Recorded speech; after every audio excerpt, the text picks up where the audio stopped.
Hi hello అందరికీ ఈరోజు recipe వచ్చేసి నల్ల ఫ్రై అంటారు కదా, అది ఫ్రై చేస్తున్నా.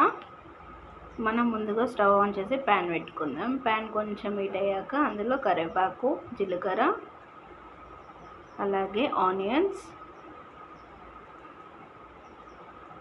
పచ్చిమిర్చి ఇవన్నిటిని కలుపుకుందాం ఒకసారి, లేకుంటే మాడిపోతాయి. ఇది వచ్చేసి నల్ల ఉడకబెట్టి స్మాష్ చేసుకున్నా, అంటే పిసికిన, తెలుగులో చెప్పాలంటే స్మాష్ చేసిన. ఇలా స్మాష్ చేస్తే మనము ఫ్రై చేసుకోవాలి అన్నాం కదా, ఫ్రై చేసుకోవాలన్నా మనం రైస్లో తినాలన్నా ఇలా చేసుకోవచ్చు. మామూలుగా కట్ చేసి పీసెస్ చేస్తారు, అట్లా చేస్తే లోపల కారం అదేం పట్టదు, ఆయిల్, కారం, ఉప్పు అదేది పట్టదు. ఇలా అయితే ఒకసారి ట్రై చేసి చూడండి, బాగుంటుంది. నల్ల ఎలా ఉడకబెట్టాలంటే ఒక గిన్నెలో వాటర్ వేసి దానిపైన ఒక ఎంటీ గిన్నె పెట్టి దాని లోపల నల్ల వేయండి. నల్ల వేసి నల్ల పైన కొంచెం ఉప్పు వేయండి.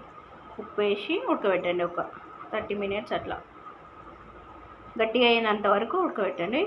చూడండి, నేనైతే నల్ల స్మాష్ చేసి వేసుకున్నా. మొత్తం దీని ఒక హై ఫ్లేమ్ మీద 3 మినిట్స్ వేయించుకుందాం. ఇప్పుడు మనం దీంట్లో 2.5 టీ స్పూన్ కారం వేసుకుంటున్నా.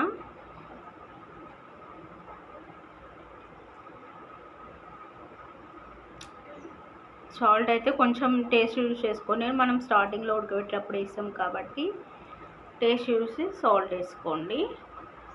అలాగే నేను దాని కారం పైన కొంచెం చికెన్ మసాలా కూడా వేసిన. దీన్ని మొత్తం ఒకసారి కలపండి. ఇంకొకటి ఏంటంటే, నల్లని ఎప్పుడైనా ఫామ్ ఆయిల్ తోటి వేయించొద్దు, ఉండొద్దు. ఎందుకంటే ఫామ్ ఆయిల్తో వేయించితే మొత్తం నల్ల ఏమంటారు మాడిపోయిన కవర్ స్మెల్ వస్తుంది, అస్సలు తినలేము, చాలా బ్యాడ్ స్మెల్ వస్తుంది. ఫామ్ ఆయిల్ తోటి అయితే అస్సలు చేసుకోకండి, ఓకేనా. నాకు కొంచెం కారం తక్కువైంది, కొంచెం కారం వేస్తున్నా. అలాగే కొంచెం సాల్ట్ కూడా తక్కువైంది, కొంచెం సాల్ట్ వేస్తున్నా. ఇది వచ్చేసి మనం వేడి రైస్లో వేసుకొని తినొచ్చు. మామూలుగా గిన్నెలు వేసుకొని టీవీ చూసుకుంటే స్పూన్తో తింటారు కదా, అలా కూడా తినొచ్చు, స్నాక్స్ లెక్క.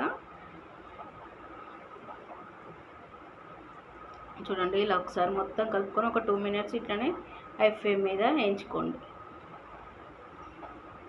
అంతే ఫ్రెండ్స్. మీరు కనుక ఈ వీడియో ట్రై చేసి ఉంటే, మీకు కనుక రెసిపీ నచ్చి ఉంటే నా ఛానల్ వచ్చేసి లైక్ చేయండి, షేర్ చేయండి, కామెంట్ చేయండి. రెసిపీ ఎలా వచ్చిందో కూడా కామెంట్లో చెప్పండి, ఓకేనా ఫ్రెండ్స్. బాయ్.